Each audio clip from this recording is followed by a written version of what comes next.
So how do you follow up runaway successes like 2001's Grand Theft Auto 3 and 2002's GTA Vice City?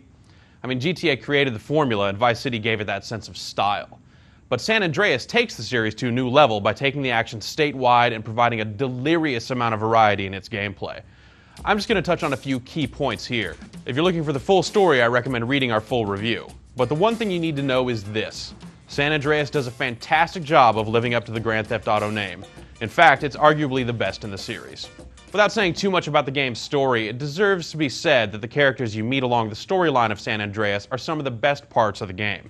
They're terrifically portrayed by a skilled cast of voice actors, and they lead you down a number of really memorable storylines throughout the game. There are plenty of high points, but the one worthy of special mention is James Woods, who plays a character named Mike Torino. James Woods turns in a great performance, and he has some fantastic dialogue to work with. The game drops you into the Los Angeles-like Los Santos, and here the game introduces you to many of its new features. You'll ride a BMX bike almost immediately, for example, and later on you'll become embroiled in a deep turf war with the other gangs of the region. Once you leave Los Santos, the game takes on a more traditional Grand Theft Auto type of feel, relying solely on completing missions to progress the story.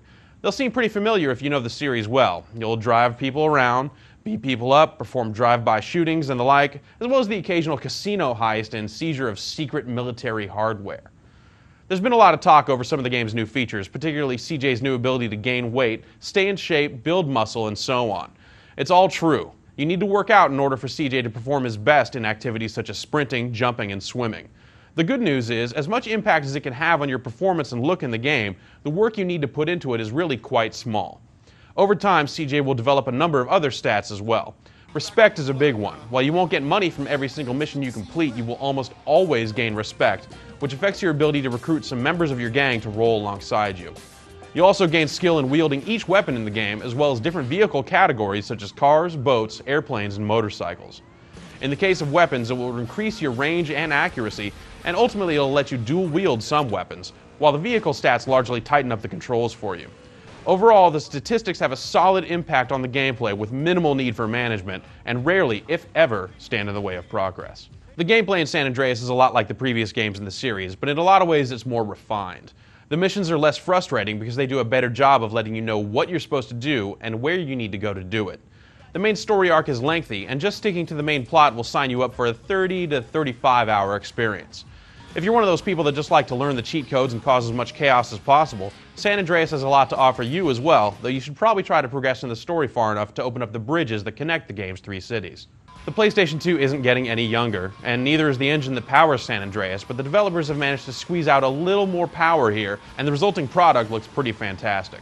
A number of effects, from the heat wash of a dry sunny day to the gritty film grain look of a rainy one, do a lot to set apart the game's three primary locales and the outlying territory in between. The cities all look great and do a lot to match their real-world counterparts, and the countryside in between gives a fresh face to the consistently urban-inspired look of the series. Countering that great look is a fairly unstable frame rate, but the game always runs at a playable speed. When you combine the good with the bad, San Andreas still looks really great overall. The audio in the game is no slouch either. As mentioned previously, the voice work and the script are both top-notch. While the in-car radio soundtrack isn't quite as inspired as that of Vice City, it has a number of high points, such as the hip-hop station in the city of Los Santos. Other sounds, such as the prattle of pedestrians around the city, the unique sound of each vehicle's engine, and the satisfying sounds of gunfire, all round out the game's audio quite well. Historically, games that have tried to do a million things tend to just end up as a disorganized mess.